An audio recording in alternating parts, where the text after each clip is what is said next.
Hey guys, I'm Bruce, and welcome to the channel. Bruce's Lab is a channel in which I look into the official competitive Pokemon format VGC.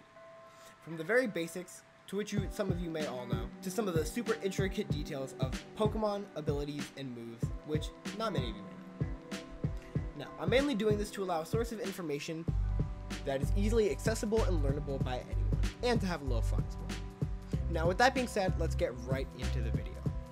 Today's video is about Falinks, a pure fighting type Pokemon introduced in Generation 8. Falinks is my second favorite Pokemon because of its interesting design, amazing concept, and I just think it's really cute because I like cute Pokemon sometimes. So, what makes Falinks video worthy?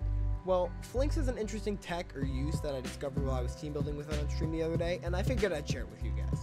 But first, let's look at it in general. As I previously mentioned, Falinks is a pure fighting type Pokemon. This works well with its base 100 attack and defense stat. However, this Pokemon can be easily overlooked due to its low HP and SpDef stat, meaning it will not be able to take any special hit very comfortably. Falinks' high attack stat combos well with its hidden ability Defiant. Defiant is an ability that raises the user's attack stat 2 stages whenever this Pokemon's stats are dropped in any way. This effectively prevents Falinks from ever going to a negative attack stat, due to the most effective attack reducing moves and abilities inflicting -2 attack debuffs at a time, which are instantly negated by the Defiant ability. This is also incredibly useful against the ever so popular ability Intimidate, an ability that reduces the attack stat of both opposing Pokemon by 1 stage upon switching. This means for Falinks, the -1 attack would then get raised 2 stages, causing a net total of +1 attack when intimidated. But that's not what we're here to discuss. Falinks also has an incredibly interesting move known as No Retreat, a fighting type status move with 8 Powerballs. This move has the amazing effect of boosting all stats except accuracy and evasion by 1 stage, but in turn prevents the user from switching out. One quick note before I actually inform you the guys of this tech, you can't use this move multiple times in a row, meaning you can't boost up to +6 in all stats, so nice try. The interesting thing about this move is its interaction with the items Eject Button, Red Card, and most importantly, Shed Shell.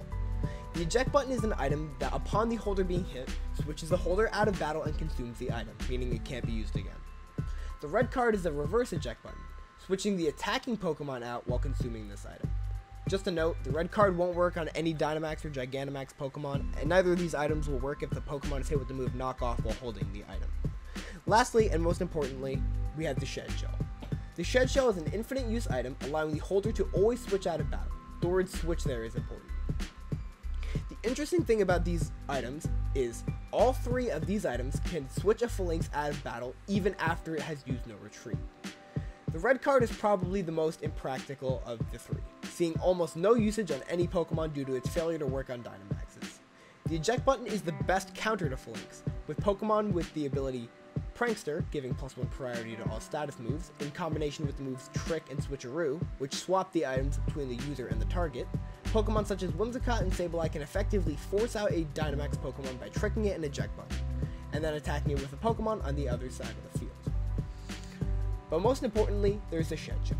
The Shed Shell, when given to Falinks, allows it to switch out of battle even after No Retreat. This allows it to switch back in later and use the move again. I know I said you can only use it once, but if you switch out and switch back in, it technically resets it. So this is not only effective for crazy setups, but mind games for your opponent as well.